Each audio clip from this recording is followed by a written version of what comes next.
Is it safe to stop antibiotics early before my pills finish as soon as my symptoms, sore throat and sinus resolved? I think most doctors would tell you to take it all the way through so that you don't get partially done with that infection and then that bacteria comes raging back.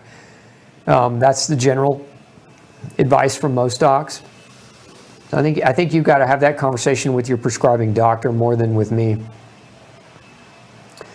When we have high levels of histamine and our food supply is low, what can we stock up on for an emergency? Everything I talked about tonight really pretty much fits that category, except for items.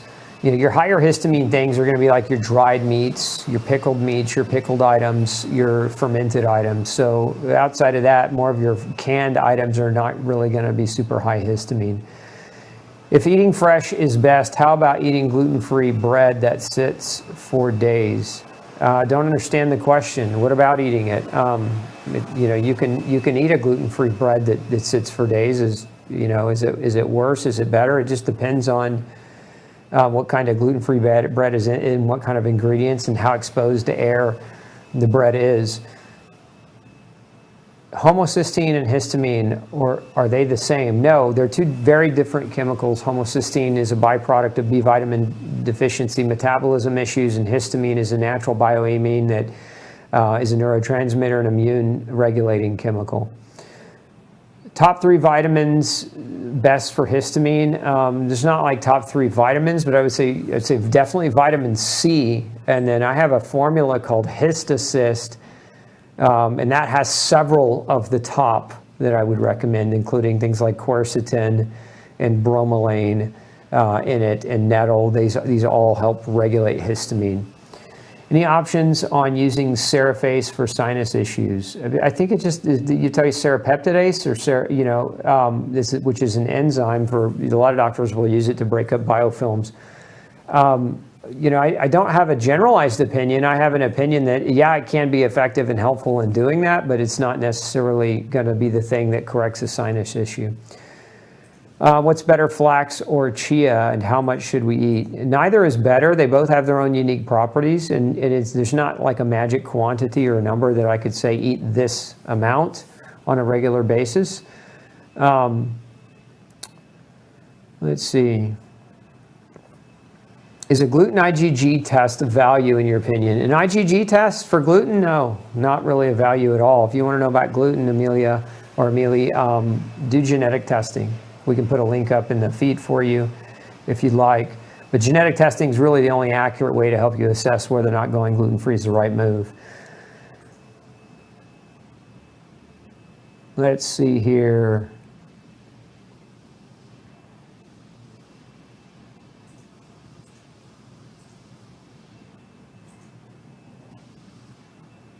Yeah, scroll down on the right. If you can't figure out where possible unknown gluten exposure is coming from, will gluten enzymes help to lower the antibodies? It'll help to denature the gluten exposure that you're getting that you're not aware of, but it's not a solution. You got to really put on your Sherlock Holmes hat and figure out where that cross-contamination or exposure is coming from, in my opinion. Can you use gluten enzymes with pancreatic enzymes together before meals? Yes. So I like this comment. I lived in Morocco, North Africa, where there was no electricity, no plumbing, no fans, no refrigeration, no stove, very primitive. We had water bottles, but I didn't trust those, so I boiled the water to 125 degrees in the summertime. Most Americans have no experience living like that with no ice or fans or anything modern. All cooking was done in a pot over a hibachi type grill. Yeah, I mean, that's just it, right? Get some experience now. Go on some camping trips. It's true, we rely heavily on technology, and again, I'm not trying to scaremonger any of you into thinking the sky is falling or the world is ending tomorrow or next week, but just be prepared.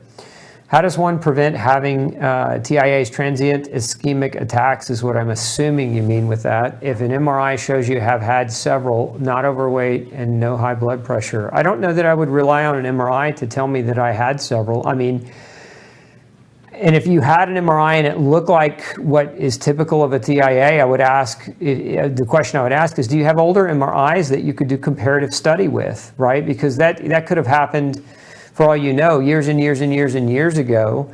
Or it's just really hard to give you a really solid answer there, because you're assuming that that's what they're seeing as a TIA, but you could be making a wrong assumption. I would say if you're trying to prevent one in the future, you really need to get your nutrition levels checked. You need to get yourself checked and look at your blood factors and how coagulable your blood is. So look at your prothrombin time and your clotting time, your INRs. Those are important to look at. Look at your nutritional status with magnesium and things like vitamin E that help naturally thin the blood, because that's where a lot of times TIAs come in, is when we don't have adequate nutrition to keep the blood viscosity where it's supposed to be. What about using nut butters along with shelled nuts? So again, I think you can do that. You can store nut butter, and some of the canned nut butters have a year to 2 year shelf life. And so if you know you're going to eat them, and you want to put them as part of your emergency storage, do it. But you got to keep in mind they don't last. They do turn rancid once exposed to light and once exposed to oxygen. That's why I prefer, for backup storage, you buy them in the shell. That's what I would suggest that you do for that longer term backup storage. Can you freeze shelled nuts and prevent them from becoming rancid? Shelled nuts, I don't think there's really a need so much, but yes, you can. Are there any low oxalate seeds that are not estrogenic? Not really. Keep going down on the left. Should have canning supplies to can the freezer meat before it goes bad. I don't see a question in that, but I agree with the statement. Food dehydrator, beef jerky for essential amino acids and beef tallow for calories. You can do beef tallow. Will store for a really long time and has a great shelf life, lots of calories. And definitely beef jerky. I mentioned that one already.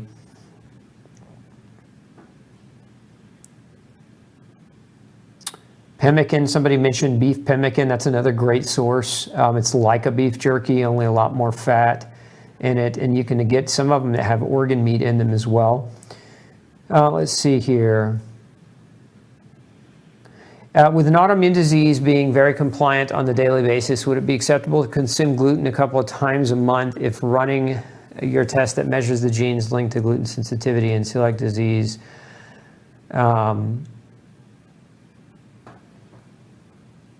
So if you're negative for gluten sensitivity and you have an autoimmune disease, I think that's what the question is. Can you have gluten occasionally?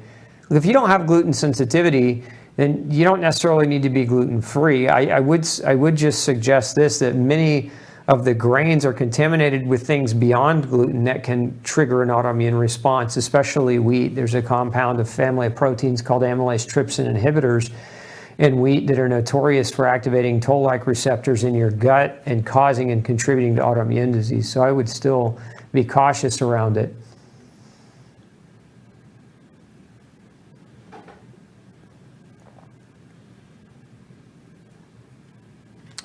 So question coming to mind about mold testing. I had a serum mold panel. My results are high. I need to have my house tested. So yeah, if you're in Texas, I can tell you, call Texas Mold Inspectors and ask for Josh. Those folks are some of the best mold inspectors in the state, and they'll give you a great place to know whether or not you've got a mold issue in your home.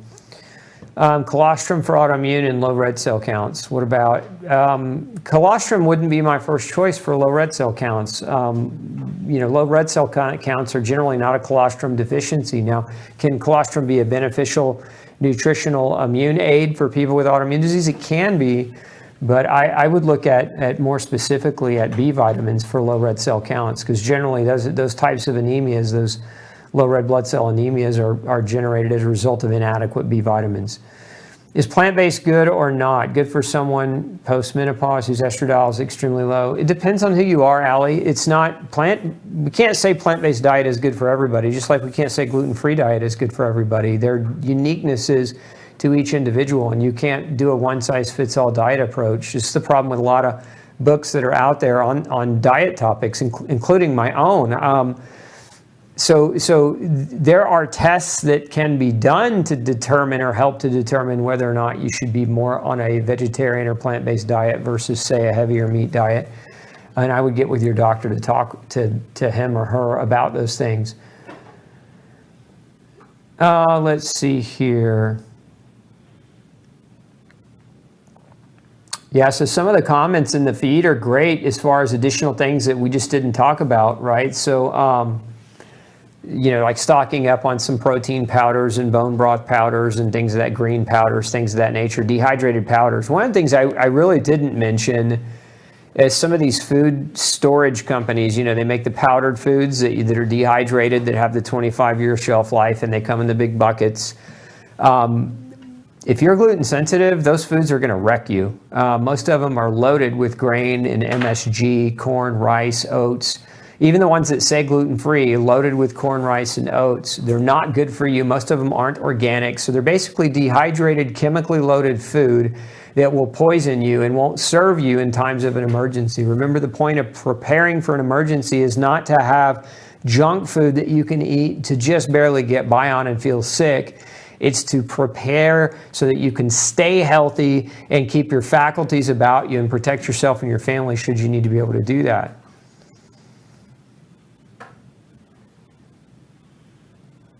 So if you live in Canada, so the question is, what if you live in Canada where it's cold half the year? Then you have to plan for that. If it's cold half the year, you have to have, think about all the things that we talked about and then just apply cold to that. So, where you're not going to be able to, if something bad happens, you're not going to be able to migrate south. I mean, unless you're hoofing it or, and that's not highly likely. So you want to have enough food preparation to at least make it to a summer where then you can get out and be capable of finding food or having to hunt for it. Again, this is taking it to the far extreme, but if half the year is dark and cold, it's going to be hard to hunt in that. So you need to make sure, you might consider 6 months of a backup plan instead of the 2 to 4 weeks that we talk about.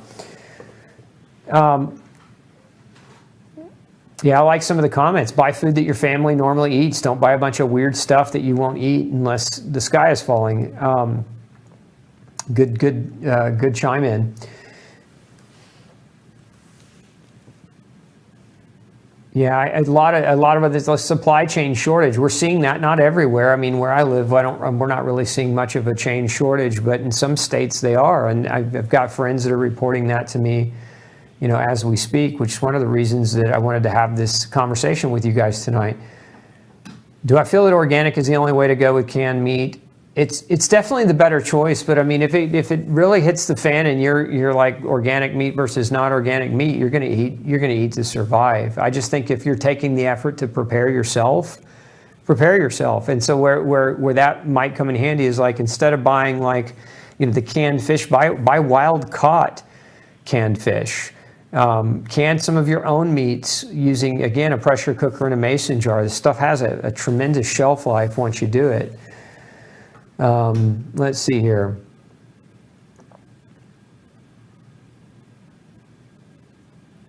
So comment on, I have plenty of calories on my body. I'd like to focus on micronutrients. If you want to focus on micronutrients, again, something like ultra nutrients or multi-nutrients, one of my multivitamin formulations, that's going to cover all of your major bases. And again, it's something I would encourage any of you to have in your backup plan, again, because if calories get tight, you're going to want micronutrition. Where people die from malnutrition is there's two areas where people die when it gets really bad. One is something called protein malnutrition. When you just aren't hitting your protein needs, your body starts to auto-cannibalize and eat through your muscle, and then you become non-functional. That means your muscles dwindle away and you're not capable of running or moving or doing much, right? You don't want to be in that kind of situation in an emergency. The other area is micronutrient deficits that create such a burden on your immune system. And we know this from third world countries. Things like zinc and vitamin A deficiency can create major risk in the development of infection. Remember, again, if you're out foraging and hunting for your food, now parasites become a bigger risk factor for you. Cuts and scrapes and bleeds and infections become a bigger risk factor for you. You need micronutrition for your body to be able to heal and repair. and support immune function around those. So that's where, again, that's where a good multi, having something like that on hand is not a bad idea. I like some of the comments on charcoal. Charcoal is what we use to filter, right? So if you've got a gravity filter, usually what's in that gravity filter is charcoal. Betty mentioned honey being good for wounds. Agreed. I have 14 beehives. I think honey's great. I think if you got access to honey, it's a great way. Not only is it's a food resource, a carbohydrate resource, but it also has a number of medicinal properties. A lot of talk about some of the natural herbs like oregano and thyme as having antibacterial properties. You're all right. Those are great things. And if you've got ability to grow herbal gardens where you can have some of those natural medicines handy, yeah, that's good.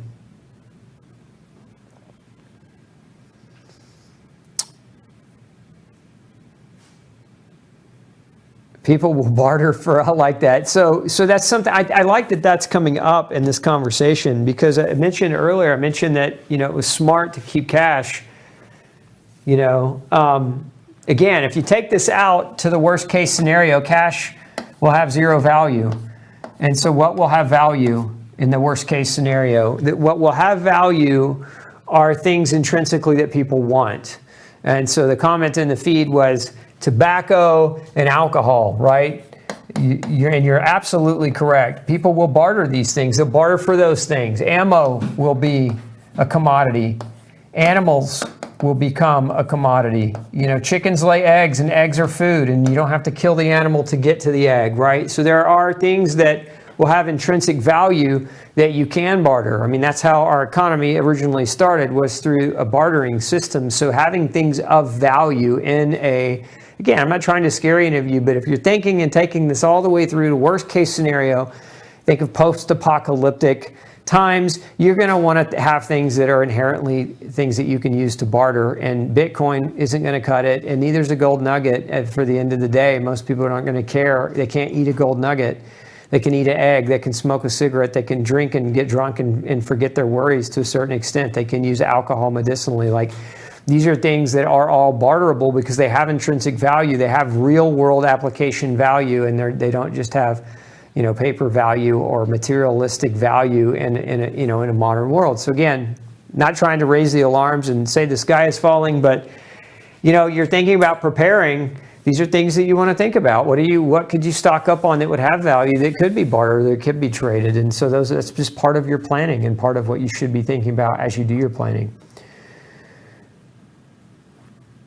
Is it harmful to drink distilled water long term? No, I wouldn't call it harmful at all. Are there any freeze-dried food brands that I trust? Not really. We do our own dehydrating for the most part in that way. Would you recommend? Gosh, that's an out of the blue question. Alpha-gal syndrome, which is like a post-Lyme meat intolerance or meat allergy. That's too deep of a topic to get into tonight's show, Caroline, but maybe come back and ask it. We've got a show coming up in the future on Lyme, so that would be a better place to ask it. I keep lots of dark chocolate and or raw honey, pistachios, and ammo. I like that. So that, yeah, you're preparing, right? So do you have any books that you could suggest that would be helpful in an emergency? I think some of the field guides for special forces are great books. So Army, Air Force, Navy SEAL field guide books to help you identify. But there are a number of different natural medicinal books as well that I would encourage you to have, and buy books with pictures, because if you don't know much about understanding or identifying botanical species, you want to have potential for pictures that you can identify helpful species versus maybe poisonous species. But a good field guide for the area that you live in. Don't just buy, hey, the world's encyclopedia of all pictures of all plants, because some plants may be foreign to the area that you live in. So, you might want to get with your local herbalist and some of these local folks. They are wildcrafters. They understand this stuff, and a lot of them have books and other things that they may recommend to you based on the area that you live in, and that's what I would recommend. Yeah, coffee would be a commodity. That's a good one.